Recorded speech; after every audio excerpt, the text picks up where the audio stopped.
Oh mes dieux, oh mes dieux, oh mes dieux, oh mes dieux, on va voir une série sur Percy Jackson sur Disney+.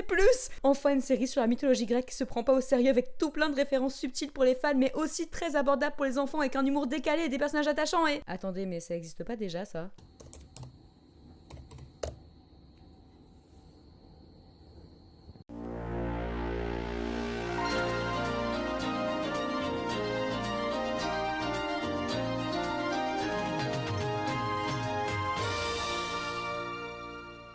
Badabim badaboum, et oui, avant de pouvoir nous délecter des aventures de Percy Jackson, les fans de mythologie peuvent déjà bien se marrer avec la série animée Hercule dispo sur Disney+. La série était diffusée en France sur M6 dans l'émission consacrée aux séries Disney du nom de Disney Kids en 1998, soit environ un an après la sortie du film. Et laissez-moi vous dire que le choix de faire une série sur Hercule est juste parfait. Parce que Hercule, on peut dire ce qu'on veut, mais n'empêche que c'est juste une mine à possibilités.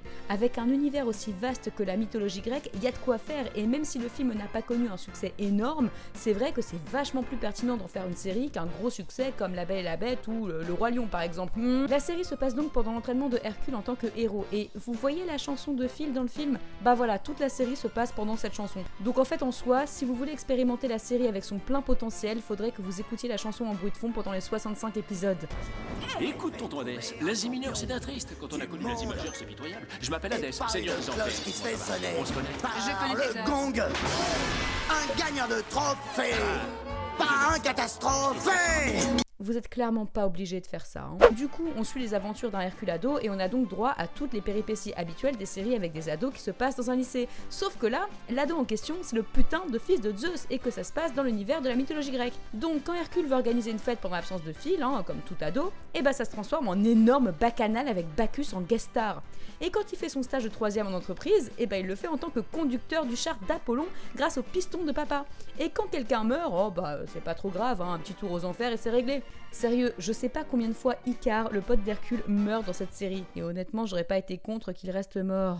Bien entendu, il y a une tonne de références à la mythologie grecque, parfois évidentes, parfois plus subtiles, ce qui permet une double lecture vraiment sympa pour les adultes. Vous vous rendez compte ? Des blagues adultes dans un dessin animé pour enfants qui ne reposent pas sur des sous-entendus sexuels ? Waouh ! Par exemple, on a Orphée qui est la rockstar du moment et dont le concert s'appelle Ne te retourne pas, ou Hercule qui doit cumuler 12 travaux sur son CV pour pouvoir postuler à son job de rêve. C'est aussi très sympa de voir tous les dieux là où certains n'étaient que très secondaires dans le film comme Eros, Morphée, Hécate, Hermès, Athéna, Arès et même la petite Hestia dont on ne parle genre jamais. Aphrodite par exemple a quelques épisodes qui lui sont consacrés et on sait pas trop pourquoi mais elle a sa propre musique d'intro à chaque fois qu'elle apparaît.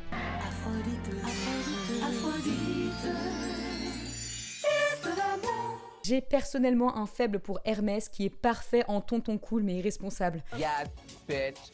Work. D'ailleurs, le fait que Poséidon et Hadès sont les frères de Zeus et donc les oncles d'Hercule est pris en compte, ce qui donne lieu à des scènes très drôles niveau histoire de famille, comme quand Hercule essaye de jouer la carte gentil neveu auprès de tonton Popo, Je ferai tout ce que tu voudras tonton Popo. ou quand Hadès fout la merde dans le couple Zeus et Hera en mode « Mais Zeus, je suis ton frère, je veux que ton bien ». Il y a même des dieux d'autres mythologies qui apparaissent comme Loki et Odin, et oui, Marvel est pas la première tentative de Disney avec les dieux scandinaves. En fait, la seule grande divinité qui n'est jamais mentionnée, c'est Perséphone. Pourtant, j'aurais bien aimé voir ce que le mythe de son enlèvement aurait donné avec la version Disney de Hadès. Ah oui, en parlant d'Hadès, il est bien sûr présent dans la série. Oui, ça fait une grosse incohérence vu qu'à ce moment-là du film, il est censé croire qu'Hercule est mort, mais d'un autre côté, une série Hercule sans Hadès, soyons sérieux. Hadès est plus ou moins le méchant de la série, même si au final il est plus une menace récurrente qu'un vrai gros méchant. Il tente de conquérir l'Olympe tous les 3 jours et se foire en beauté à chaque fois, souvent encore une fois dû à sa négligence. Et ce qui est assez marrant, c'est que du coup tout le monde, Zeus compris, sait qu'Hadès veut l'Olympe, mais ses petits coups d'état sont pas vraiment pris au sérieux. Genre ça finit tout le temps par Zeus qui va se mettre en mode « Ah là là, les petits frères » et Hadès qui retourne aux enfers en rouspétant et voilà. On a aussi le temps de voir Hadès en dehors de ses complots, dans sa vie de dieu avec ses frères olympiens, ou même dans son travail qu'il prend tout de même un minimum au sérieux.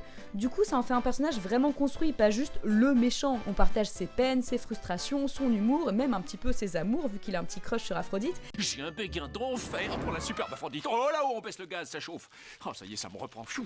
Je veux l'inviter à sortir avec moi, mais comme tu peux l'imaginer aisément, je n'aime pas être repoussé. Alors il faut que je sache. Dis-moi juste si elle dira oui. Oh, tu rigoles, mon vieux, elle dira non.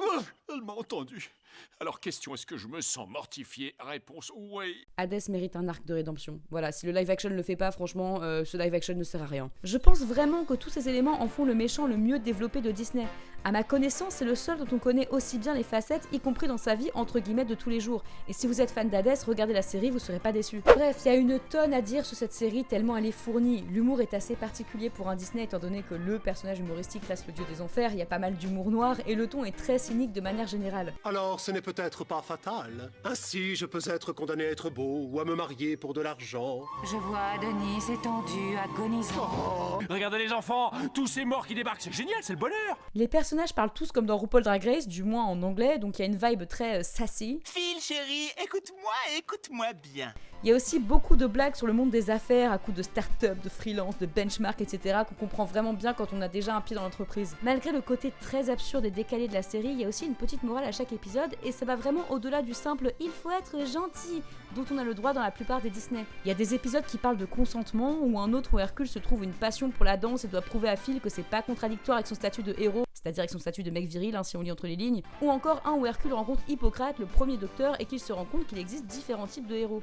J'aime particulièrement l'épisode sur Prométhée. En gros, Hercule trouve ça complètement injuste que Prométhée se soit fait condamner à se faire bouffer le foie par un aigle juste pour avoir donné le feu aux hommes, et décide de le libérer, en se disant que c'était sûrement un dieu débile qui l'avait puni. Et spoiler, le dieu débile en question n'est autre que Zeus. Du coup, ça remet complètement en question la vision que Hercule, et par extension le public, a du gentil Zeus. D'ailleurs, Zeus est loin d'être le sympathique papounet qu'on voit dans le film. Bon, sans être aussi horrible que dans la mythologie, il se pose quand même un peu en dictateur qui oblige les autres dieux à toujours aller dans son sens sans jamais prendre leurs suggestions en compte et qui a du mal avec les idées plus progressistes. Ce qui apporte encore plus de capital sympathie à Hadès, qui est en fait un peu le seul à remettre son autorité suprême en question. Dites, je suggère un nouveau boulot pour Hadès, le genre club des défunts. Ça pourrait faire un malheur, ça. Il y a un créneau, qu'est-ce que t'en dis, Zeus? Non, je me disais que peut-être va savoir. Disons que t'aurais pu changer d'avis à propos de mon plan de carrière et que les enfers, du matin au soir, c'était un peu sévère. Les gens changent, ça c'est vu, hein. Qu'est-ce que t'en dis, frangin?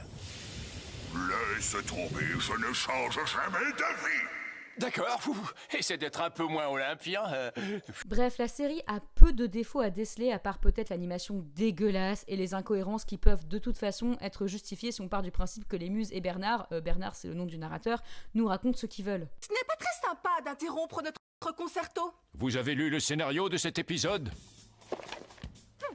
Le nôtre raconte... Qu'est-ce qu'il raconte déjà? Ah oui, comment Midas s'est retrouvé avec des oreilles d'âne. Justement, c'est une erreur. Vous avez un chariot de retard. Ah oui, cette série fracasse le 4e mur aussi violemment que Deadpool, je vous préviens. Certains diront aussi que ce n'est pas du tout fidèle à la mythologie, et je suis d'accord, mais je trouve que c'est un très bon moyen pour les enfants d'apprendre quelques bases pour faire leurs recherches ensuite de leur côté, ou même pour les parents d'initier justement les enfants à la mythologie grecque. Disons que c'est bien de garder en tête que tout ce qui est dit dans Hercule n'est pas forcément vrai, mais ça peut être une belle ouverture aux enfants pour le monde de la mythologie grecque.